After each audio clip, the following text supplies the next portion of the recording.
Okay, brilliant. This time the mic is on.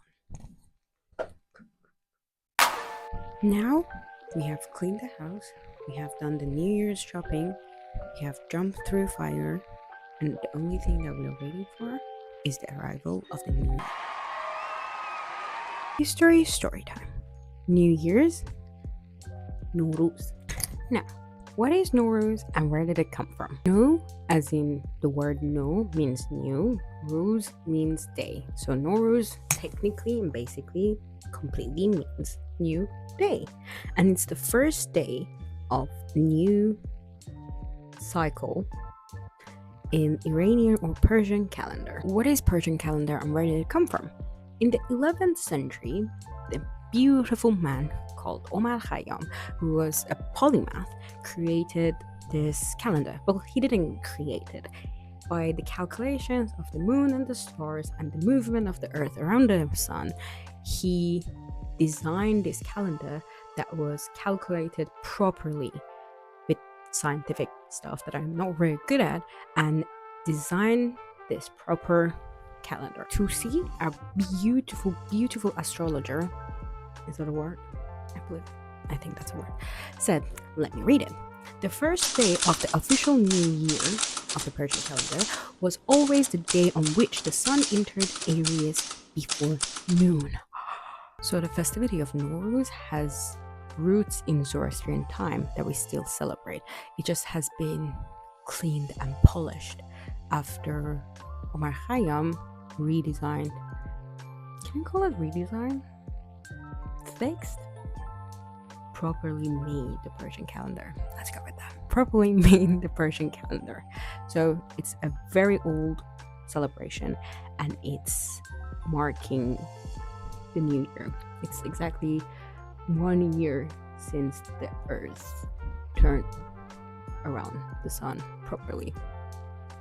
And that's the mark of the new year. And me being from Tehran, we call it Nowruz. But depending on where you're from, what kind of accent or dialect you have, you pronounce it differently. But this is how it's written.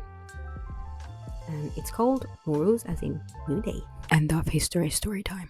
Before I say what we do to celebrate, this year's new year is going to be 20th March on Thursday, 9:01 a.m. if I'm not mistaken.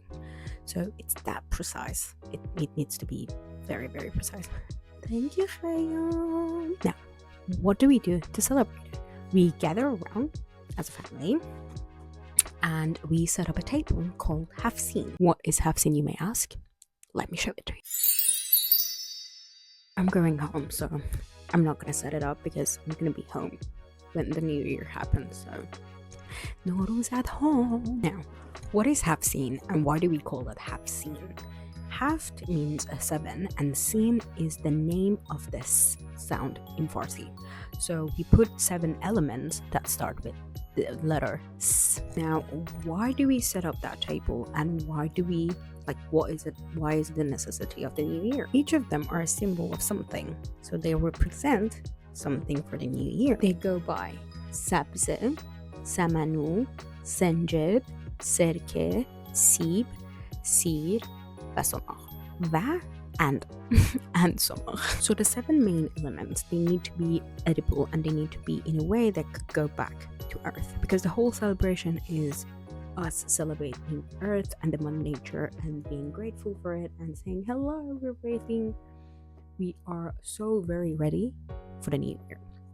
But in contemporary times, there are other elements added onto it that are not edible, but they're still symbol of something. So for example, Sa'at, which is clock, or Seke, which is coin, and Sonbol, that was very with English accent, Sonbol, which is, I think, hyacinth, call something like that, but it's this lady.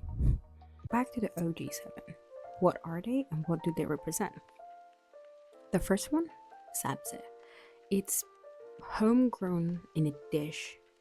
It's wheat, barley, lentil grown in a dish in your own house. So you raise it. That's a good word.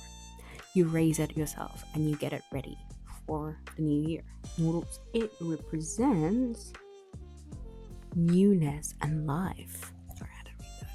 I couldn't remember. Samanun. I don't know what it is in English because I don't think it is a thing outside of Iran. But when I googled it, it said it's called wheat germ sweet pudding. So that it's a representation of love and empathy and sympathy. Sanjad Ulster. It's a representation of endearment, fertility, and birth. We're all gonna get pregnant, girls. Vinegar. Serke. It means patience. Seed. Apple. The mystery of love. Seer. Garlic. It's health and healing. And the last one, sumak. It's a representation of beauty and love and contentment and happiness. And there it is, the 7 OG of the have seen. Of have seen. The reason that we put it up is that we are basically saying that we want those stuff for our new year. We want it to be full of life, full of beauty, full of love, patience, health, and yeah, just vibing for the next year. There is a legendary tale that says it used to be have seen, but little by little it changed to have seen. And we do all of this as a representation of a new cycle happening and us being grateful of Mother Nature and the earth itself. And even though we're gonna take from it, we're gonna give back to it. So that is what basically Hafsin is representing. Today I cannot speak. Other than us getting together and celebrating with our family, there are another important tradition that happens in every household, and that is food. The night before the celebration, before the earth spins around the sun, exactly from where it starts to where it ends, and the new year happening, and then the Nowrouz, blah blah blah, is that every household is gonna eat something called sabzi purable mahi. That is basically leaves in rice with your local fish. So the fish from the north side is different than the dish from the south part of the country. But every family does that they make that, they gather around and they eat that, and I cannot wait for it. That's basically it, is that we get together for Nowrouz, all the family eat our food, and we wait exactly for science and the mother nature to do what they are supposed to do very precisely, and on the exact time. It's different each year because of the time and calculations that I don't know much about, but on the exact time of the new year we celebrate, and in the national TV of Iran there's this bang sound that happens, so everybody turns their TV on and wait for that bang sound. And then when that happens, everybody hugs each other around the half scene that I talked about, and the good part is that you get gifts from elder people, and then you celebrate for 12 days straight, and then the 13th day is Sister Banat that I'm going to talk about later.